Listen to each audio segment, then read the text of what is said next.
Es el maestro Cristian Alcántar, doctor en estudios fiscales, maestro en impuestos, contador público, profesor de tiempo completo por la Universidad de Guadalajara, miembro del Sistema Nacional de Investigadores. Pues maestro, es muy grato tenerlo nuevamente en Popayán, esta es su casa. De una u otra forma, siempre le recordaremos así a todos los invitados que tenemos de la Universidad de Guadalajara, a quien pido un fuerte aplauso, y ese aplauso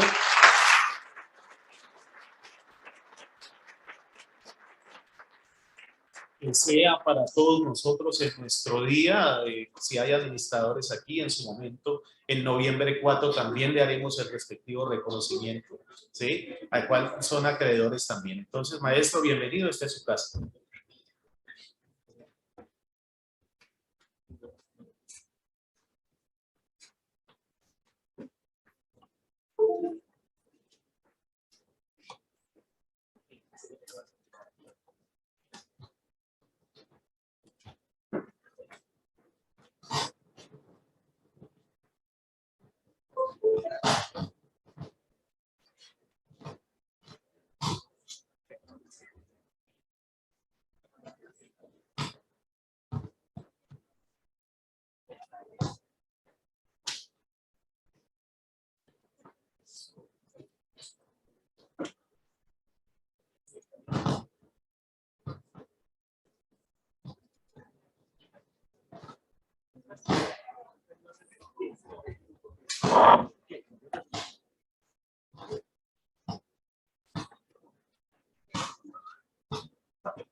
Buenas noches para todos. Se siente muy bien estar aquí en Colombia nuevamente. La calidez, la amabilidad son una esencia de las y los colombianos. Muchas gracias al maestro Denis por la invitación, por supuesto a la ingeniera Victoria, quien hicieron posible que estuviera aquí nuevamente. Quisiera abonar nada más un poquito. Para mí, la verdad es que me siento muy contento de estar en esta quinta semana y tercer coloquio. Tuve la posibilidad en el 2018 de estar aquí también, ¿sí? Inaugurando aquella primera semana, y sin duda auguraba mucho éxito estos eventos académicos. Es una relación importante que tenemos, tanto académica como estudiantil, con la Universidad de Guadalajara. La Universidad de Guadalajara tiene aproximadamente 300,000 estudiantes, 200,000 a nivel bachiller, aproximadamente 50,000 a nivel licenciatura y algunos más en lo que son posgrados, ¿no? Y afortunadamente esa relación la hemos trasladado a poder hacer intercambio académico, es decir, que profesores de esta universidad participen en los eventos académicos que tenemos, que es el Congreso Internacional de Contaduría.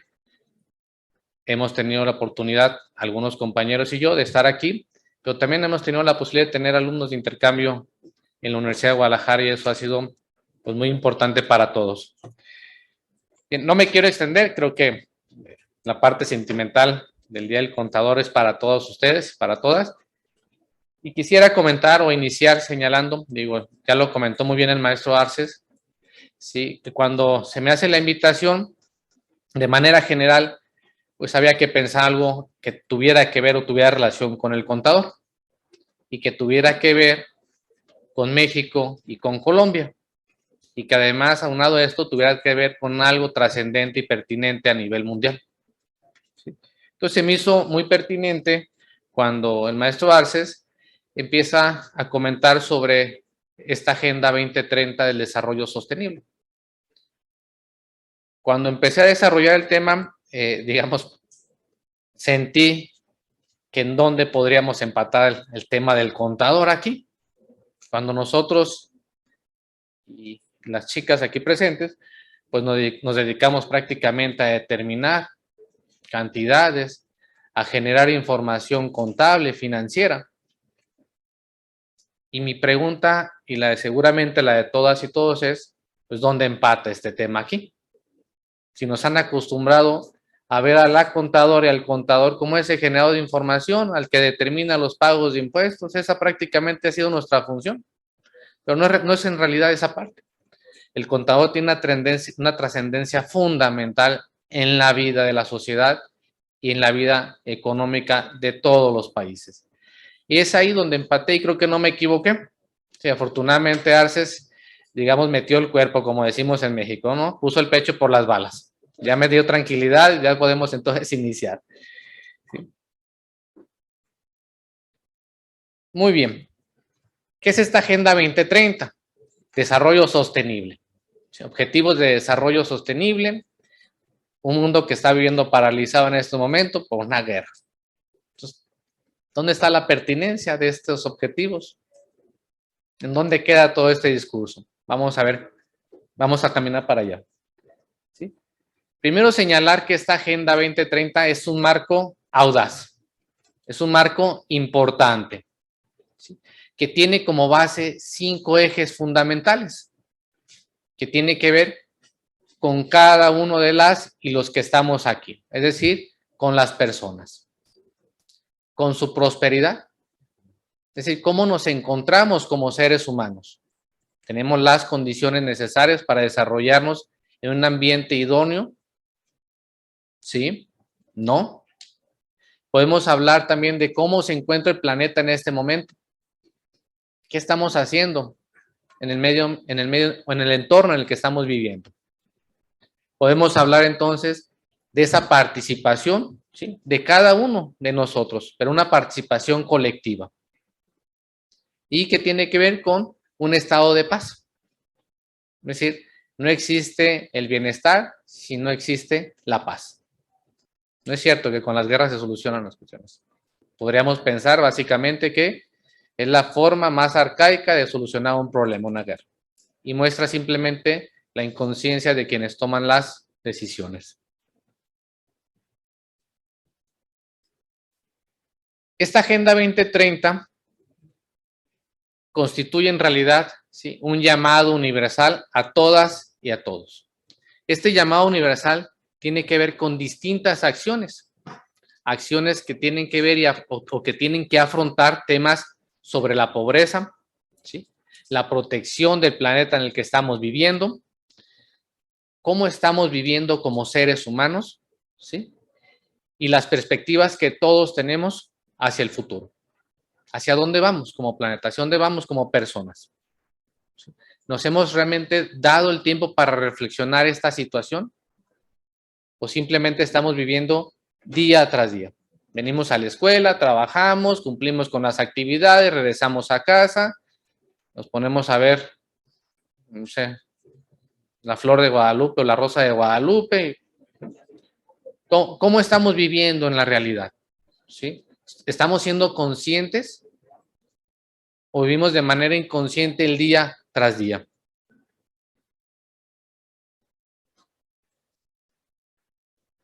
¿Cómo surge esta Agenda 2030? En el 2015, países miembros de la Organización de las Naciones Unidas se reúnen y tocan y analizan este tema, es decir, reflexionan, debaten, diagnostican cómo se encuentran y entonces ahí es cuando se aprueban 17 objetivos como parte de una Agenda 2030 para el desarrollo sostenible. Estos 17 objetivos tienen que ver, como lo vamos a ver más adelante, con todo el contexto en el que vivimos. ¿Sí? Seguramente están señalando en este momento pues hacia dónde vamos, pero vamos a ver más adelante la importancia que tiene el tema como seres humanos y como contadores, ¿de acuerdo?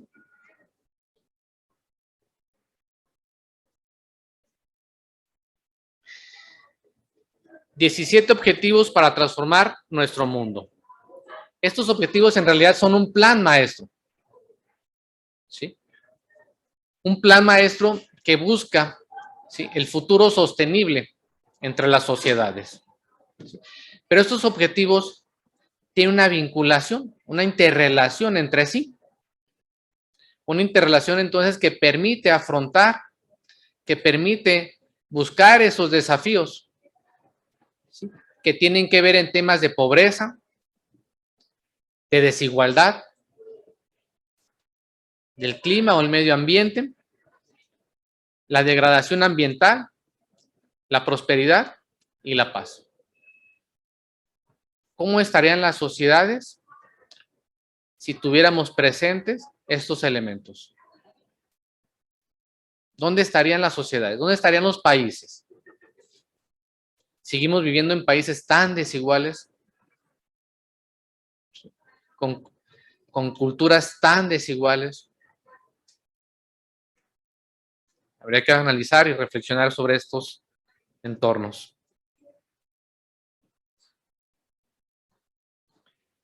¿De qué hablan estos objetivos? No quiero detenerme mucho porque creo que vamos a la parte más importante, pero sí es importante señalar. El primer objetivo tiene que ver con poner fin a la pobreza en todas sus formas en el mundo. ¿Cómo se puede llegar a esta utopía, a este ideal de vida? ¿Sí? Identificamos que para lograr este momento tenemos que tener crecimiento económico. No hay otra solución. Pero el crecimiento económico no sirve solamente si lo aparentamos de esta manera. Hay que buscar un crecimiento económico sostenible. Es decir, que se mantenga. Pero además de que sea sostenible, tiene que ser incluyente. Es decir, para todas y todos. ¿Sí? De esta manera, entonces, podremos empezar a generar igualdad. ¿Sí? Es decir, crear empleos que sean sostenibles, que se mantengan durante un tiempo determinado. Poner fin al hambre. Aquí entra de lleno el sector agrícola, el sector alimentario. Son claves. Las alternativas innovadoras que puedan ofrecer van a marcar la pauta para poner fin al hambre. Garantizar una vida sana y promover el bienestar para todos y en todas las edades. ¿Cómo puede ser una vida sana? Debemos de tener las condiciones mínimas para lograr este momento. Es decir, salud física, salud mental. Y tiene que ver entonces con el contexto en el que vivimos. ¿En dónde nos estamos desarrollando? ¿Cuáles son las condicionantes que nos generamos y que genera el mismo gobierno o las autoridades? Y esto a su vez pues debe abarcar a todas y todos, es decir, cualquier tipo de edad. No podemos discriminar.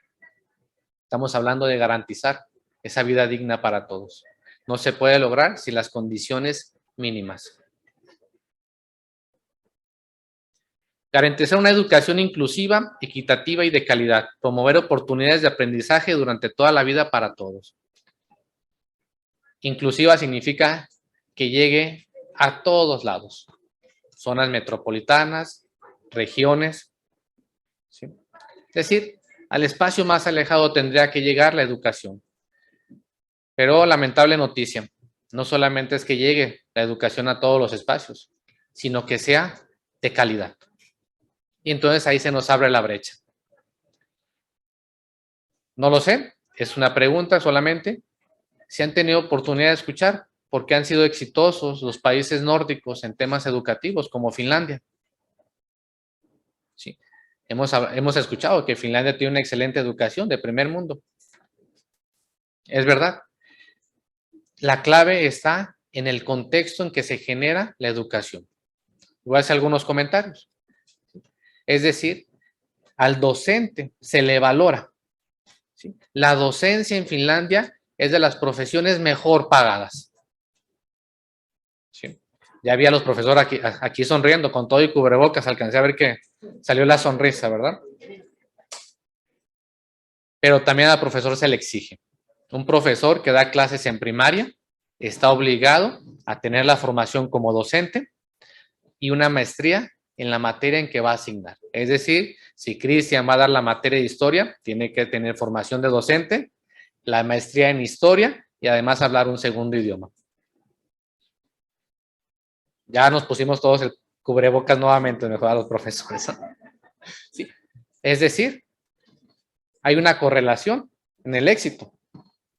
Hay una correlación de trabajo y una correlación también de conciencia de hacia dónde quieren ir este tipo de países. Quinto objetivo tiene que ver con lograr la igualdad entre los géneros y empoderar a todas las mujeres y las niñas. La igualdad es un derecho humano, es un derecho fundamental. Y es increíble que en esos tiempos todavía estemos buscando la igualdad. ¿Por qué digo que es increíble? Porque deberá generarse de manera natural. Somos iguales. ¿Sí? Y al referir que somos iguales, las mujeres también tienen derecho a las mismas oportunidades laborales. A las mismas oportunidades laborales igualmente remuneradas. Hay estudios en los que se establece que a la mujer, ¿sí?, la remuneración se le reduce en un 30%. ¿Cuál es la razón? Si la capacidad es la misma.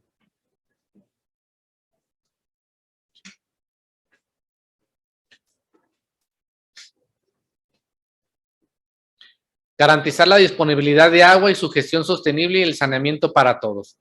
El agua es otro derecho humano, pero el agua de calidad, el agua saneada. Sin agua no hay vida. El séptimo objetivo tiene que ver con garantizar el acceso a una energía asequible, segura, sostenible y moderna. Hoy en día, afortunadamente, encontramos sí que esa innovación y tecnología está llegando. Cada vez más, negocios, empresas tienen la posibilidad de implementar distintas modalidades para la generación de energías.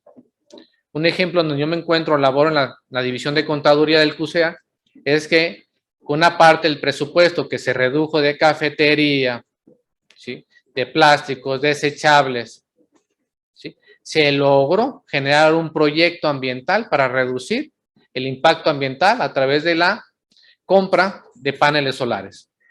Y ahora esta división, estos tres edificios que contempla esta división únicamente, son autosustentables de energías limpias. Es decir, estamos en proceso.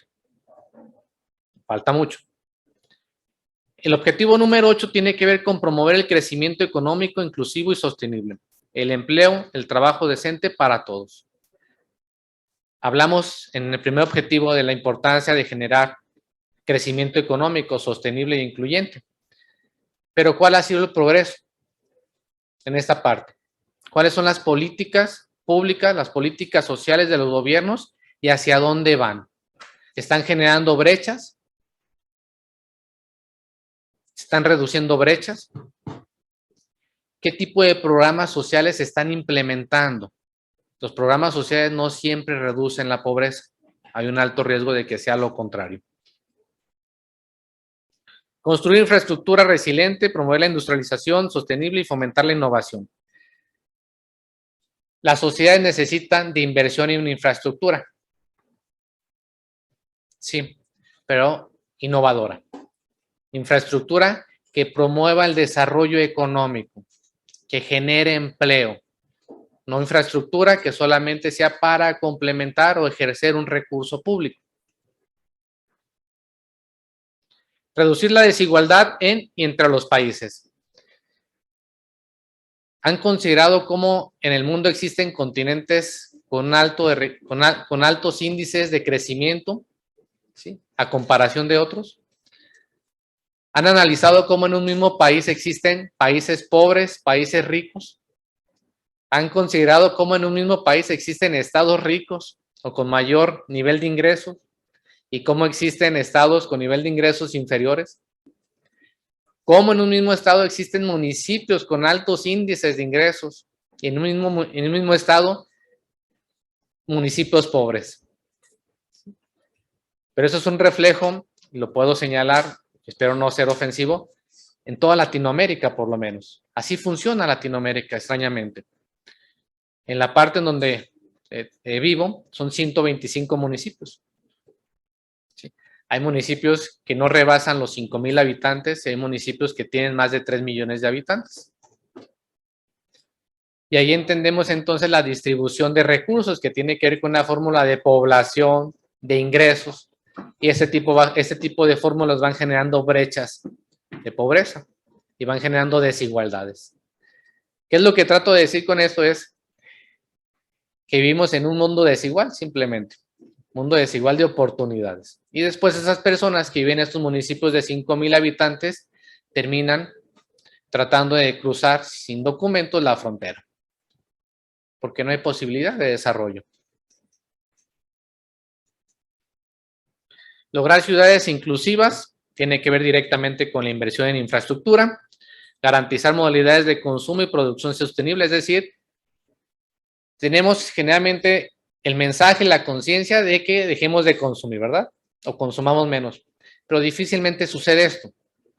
Lo que se requiere es cómo generar más con menores recursos. Y aquí entra la innovación y la tecnología. Objetivo 13, adoptar medidas urgentes para combatir el cambio climático y sus efectos. Vamos a empezar a hablar de esa degradación de tierras, están los mares, nos estamos acabando los océanos. Estamos hablando de este objetivo, es decir, cómo mantener los océanos. El objetivo 15, gestionar sosteniblemente los bosques.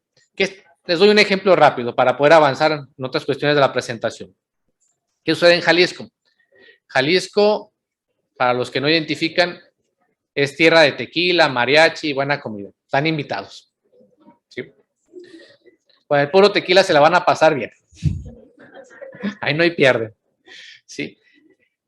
Durante la última década, los 15, 20 años, se han deforestado bosques al por mayor. ¿Saben qué se está sembrando? Maguey. Maguey para producir tequila. ¿Saben? Cuando se van a tomar el próximo tequila, acuérdense de los bosques. No, no es cierto, hay que pasárnosla bien también. ¿Sí? ¿Qué sucede entonces? ¿Sí? Es decir, cómo esa necesidad de consumo, cómo esas necesidades personales están premiando sobre el contexto en el que vivimos. Nos estamos olvidando prácticamente de nuestro planeta. Con esto no estoy diciendo que no vaya a haber fiesta, maestro Denis, ¿eh? No vaya a cancelar la fiesta, algo, no. Todo sigue igual. Promover sociedades justas, pacíficas e inclusivas. Necesitamos de instituciones que nos ofrezcan garantías de seguridad, justicia. Si no existen estas instituciones, difícilmente vamos a poder acceder a una justicia real. Y reeditar la Alianza Mundial para el Desarrollo Sostenible. ¿Qué significa esto? Que estos objetivos o esta agenda que está orientada al 2030, estarla manteniendo de manera constante. Ojalá algunos presidentes del mundo lo tengan presente. Muy bien. Vamos a otra parte de la presentación que tiene que ver con que la Organización de las Naciones Unidas, pues a partir de estos objetivos hace un llamado a todas y a todos, es decir, a todos los sectores de la población. ¿En qué sentido? Para movilizarnos. ¿Sí? Movilizarnos prácticamente en lo que queda en 8 años, ¿sí? 10 años aproximadamente. ¿Con qué intención? De que esta movilización sea en 3 sectores. Aquí es donde entramos de lleno al tema, ¿sí? De la hacienda pública y del contador. Y la primera acción tiene que ver con acciones a nivel mundial. Es decir, cómo garantizar que todos los países sigan participando, aportando recursos, pero sobre todo alternativas y soluciones reales. ¿Esto qué significa?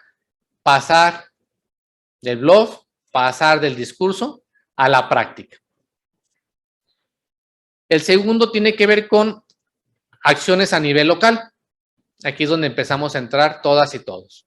Es decir, con transiciones en políticas públicas, transiciones en los presupuestos, transiciones en los marcos regulatorios de las instituciones, de las autoridades y de la ciudadanía. Y por último, que ahí es donde entramos de manera individual cada uno, con acciones a nivel personal. Es decir, ¿qué estamos haciendo cada uno como individuos qué estamos haciendo como universidades, qué estamos haciendo como gremios, qué estamos haciendo como medios de comunicación, qué estamos haciendo todas y todos para transformar esta agenda.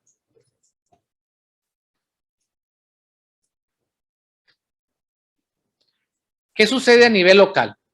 Muchos países optaron por la descentralización. ¿Descentralización en qué términos? Hablamos de descentralización política, financiera y administrativa. Y esto en teoría tenía que generar que este nivel de gobierno, hablamos de estados, de municipio, tuvieran esas atribuciones para implementar políticas públicas. Y estas políticas públicas tendrían que haber reivindicado a estos niveles de gobierno como verdaderos entes de gobierno. Y además les hubiera permitido evolucionar en la estabilidad que tanto necesitan estos gobiernos. ¿Qué sucedió? ¿Sí? No ha funcionado de esta manera. Esa es la realidad. En muchos países, como en México, la descentralización de funciones del municipio solamente radica en la cuestión hacendaria, en el cobro del predial prácticamente. Con el impuesto del predial, una autoridad local no puede subsistir. Entonces se hacen dependientes. Seguimos siendo dependientes ¿de qué? De los recursos federales. Entonces se vuelve una centralización de funciones nuevamente. El gobierno federal es el que carga de cobrar y repartir. ¿Dónde queda esta situación? Bien, transiciones políticas. ¿Sí? Una política pública está orientada a solucionar problemas sociales. ¿Sí? En la que intervienen todos, políticos y ciudadanos, como lo vamos a ver más adelante. ¿Qué sucede? La CEPAL ha hecho un llamado a los países a realinear sus políticas públicas mediante la inversión de un punto adicional, pero un punto adicional en términos del presupuesto que tiene que ver con inversión transformadora. ¿Y a qué se refiere esta inversión transformadora? A la bioelectricidad, a la bioeconomía y a la electromovilidad. Es decir, inversión en la naturaleza y una economía circular. Es decir, están planteando cambiar ¿sí? la forma en que se ejercen los recursos públicos. ¿Sí? Un cambio de visión estratégica hacia el 2030. Transición del presupuesto público. Cuando hablamos de la hacienda pública, tenemos que hacer referencia, o lo primero que nos imaginamos son esos procesos de gestión de recursos. Estos recursos que tienen que ver con programas, con estrategias, ¿sí? con acciones direccionadas a su capacidad recaudatoria. Sí, lo primero que entendemos cuando hablamos del gobierno o de hacienda pública, lo primero que pensamos es en cómo nos van a cobrar los impuestos. Y después podemos hablar que la hacienda pública no solamente es la recaudación de impuestos. Hablamos de otros 3 elementos. Podemos hablar de la deuda, podemos hablar del patrimonio, podemos hablar del gasto. Y el gasto entonces representa el arma ¿sí? de todos estos procesos de desarrollo. Cuando hablamos del gasto nos referimos ¿a qué? A una responsabilidad ¿de quién? De la autoridad. Esta responsabilidad, ¿en dónde la vamos a fundamentar o en dónde se fundamenta? En la medida en que se planee, se ejecute y se evalúen en qué se está ejerciendo el recurso. Es clave esta parte. Y aquí entonces el presupuesto se convierte en ese equilibrio entre los ingresos y los gastos. Es el punto clave en realidad ahí. Cómo un presupuesto permite entonces lograr sostener a los ingresos y a los gastos cuando estos son implementados de manera adecuada.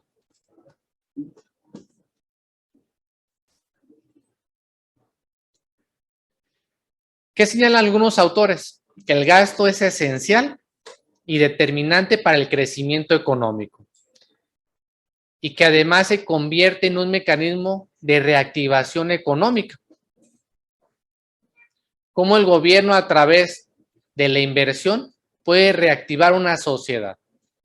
Simplemente, en el momento que se empieza a construir una carretera, bueno, se genera este círculo virtuoso de la economía que tiene que ver con la compra de materia prima, la contratación de empleados, y que estos a su vez van generando este círculo virtuoso en la economía.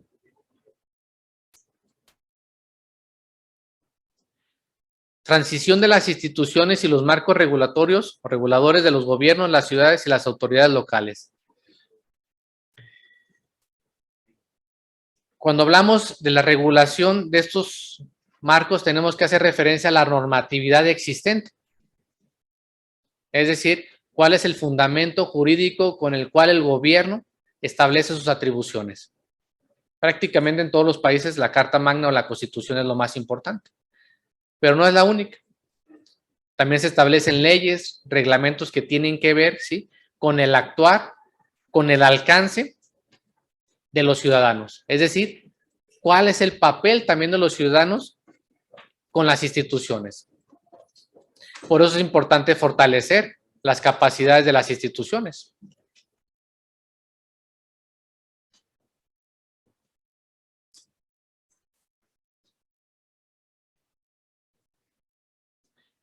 Acción por parte de las personas. Digamos, estamos llegando, ¿sí?, al tercer nivel de acción, al nivel en el que hoy sí, en este momento, cada uno de ustedes debe participar.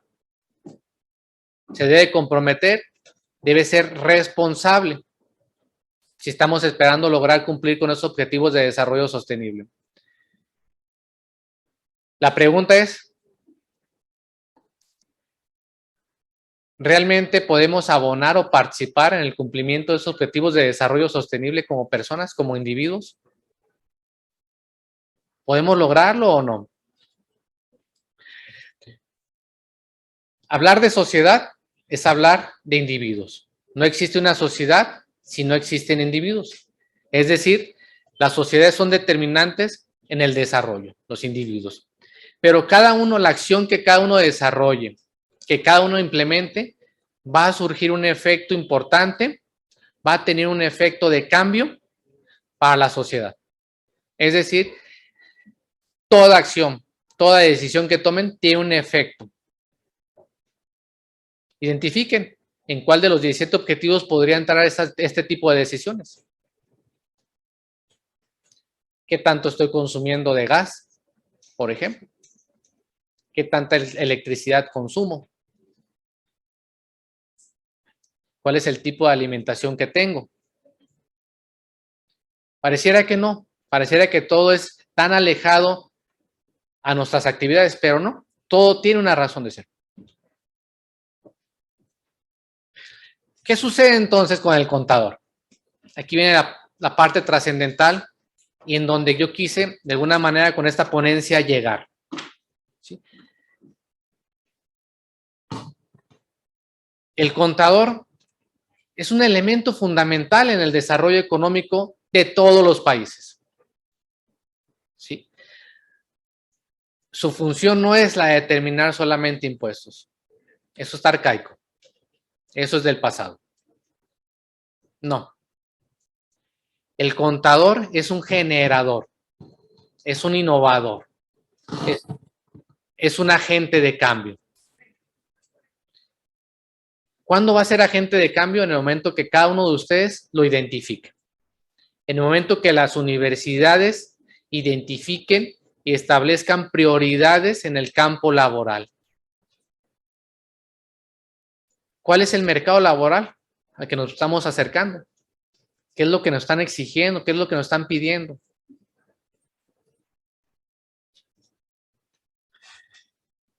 ¿Y por qué digo que es un agente de cambio y es determinante en la vida de las sociedades? Porque el contador es un intermediario. ¿Entre quiénes? Entre el contribuyente y las autoridades fiscales. ¿Qué sucede aquí? Nos contrata el cliente, ¿verdad? El cliente nos paga, ¿sí? No sé si lo han pensado, pero por otra parte nos convertimos en un gestor de las autoridades indirectamente. Es decir, le decimos a nuestro contribuyente cuánto es lo que debe de pagar y prácticamente la autoridad, sea el DIAN, si es DIAN, ¿es correcto como lo menciono? DIAN. Ok. O el SAT en México, simplemente dicen, ¿ya le dijiste a tu contribuyente cuánto debe? ¿Ya pagó? Lo voy a multar. Lo vamos a sancionar. Es decir, se convierte entonces en un elemento trascendental. Porque entonces parte de cada uno de ustedes el desarrollo económico. Nos convertimos, ¿sí?, en corresponsables. ¿En corresponsables de qué? De la recaudación. Un gobierno sin recursos no tiene la posibilidad de implementar políticas públicas, programas y atender las necesidades sociales. Por lo menos yo en algún momento me quejé de pagar impuestos. Pero entonces no nos quejamos de que existen los baches en las calles, que el alumbrado está con fallas. ¿Qué pensaríamos si en Finlandia el impuesto sobre la renta es del 45% de los ingresos? No, pues ¿qué les quedó, verdad? Vimos en México que ya no quedó ni para los frijoles. ¿Sí? 45% del impuesto sobre la renta. La gran diferencia, ¿saben cuál es? Que no existe un solo bache en las ciudades. Que el alumbrado es de calidad. Que la cuestión de salud es impecable. Porque el gobierno tiene los recursos. No estoy hablando de transparencia, ni de rendición de cuentas, ni de corrupción. Estoy hablando simplemente del hecho de cómo a través de los recursos entonces se pueden afrontar las situaciones de pobreza, de igualdad, de desarrollo, del cuidado del medio ambiente. Mientras en Jalisco se siguen deforestando bosques por sembrar maguey para el tequila, pues en Finlandia, que es un país de alta producción de madera, también cortan bosques. La diferencia es que ellos tienen 2 años para reforestar. Es un gran negocio la madera en Finlandia, pero a los 2 años están obligados a reforestar todos. Y si no hay altas, penas. Aquí no, aquí las autoridades simplemente voltean, o en México en el caso existe una ley, la ley de naturaleza, sanciones y penas. Sí, pero ¿qué creen? Lo primero que sucede es un escrito de apercibimiento. No, pues ya el daño está hecho. Ya no dio. La segunda puede ser una multa entre 50 salarios mínimo o 50,000. Les pido favor que no me pregunten cuántos en pesos colombianos, que tengo 2 días aquí y sigo sufriendo, no sé qué está pasando aquí. Hablan de millones y yo me asusto. Y después, ayer con el maestro Denis íbamos en el taxi y cobró miles de pesos y yo dije, uy, no, dije, es muy caro vivir en Colombia. Sí. Entonces, aquí entra nuestra corresponsabilidad como contadores.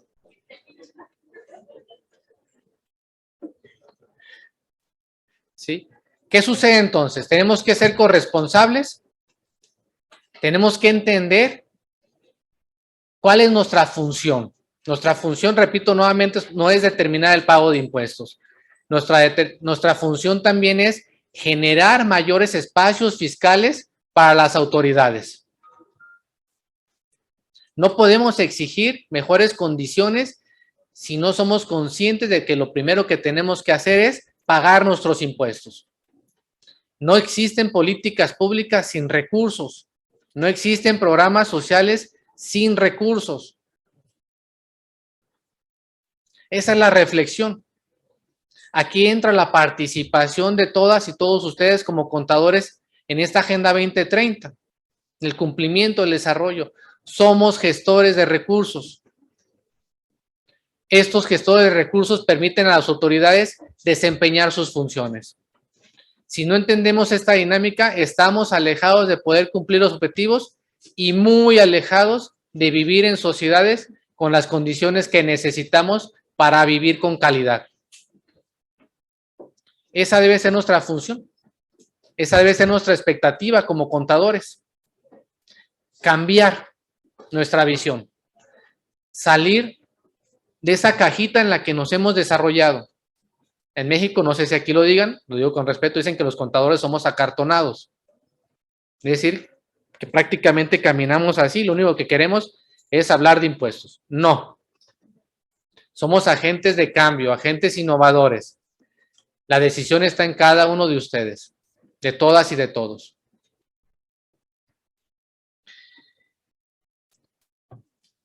Prácticamente para terminar, quisiera señalar algo.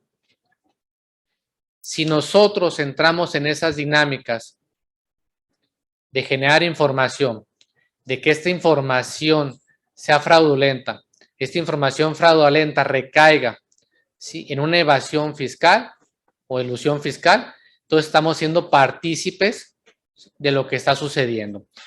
Les dejo este dato para reflexión. ¿Sí? Durante el último año, según datos de la CEPAL, 325 mil millones de dólares, es decir, el 6.1% del Producto Interno Bruto de la región, se esfumó. ¿Saben por qué? Por la evasión fiscal. La pregunta es, ¿en dónde entramos como contadores? ¿Qué se pudo haber hecho con estos 325 mil millones de dólares? ¿Qué tanto se pudo haber reducido la pobreza, el hambre, el cuidado del medio ambiente? ¿Sí? 325 mil millones de dólares. La reflexión es, ¿qué estamos haciendo y de qué manera estamos participando cada uno de nosotros? Si somos un agente de cambio, si estamos participando en esta Agenda 2030 y de manera impactante. Les dejo como reflexión esta cantidad, pero también la importancia, ¿sí?, que corresponde a la ética y a la no corrupción. Somos un promotor de civilidad. Nos corresponde cumplir con las leyes, cumplir con nuestra obligación como contadores. No nos contratan para evadir, no nos contratan para determinar los impuestos como el contribuyente lo necesita o la empresa lo sugiere. Entiendo que también quedamos en una posición muy delicada, porque entonces podemos perder el cliente, pero entonces aquí entra la ética de cada uno de ustedes.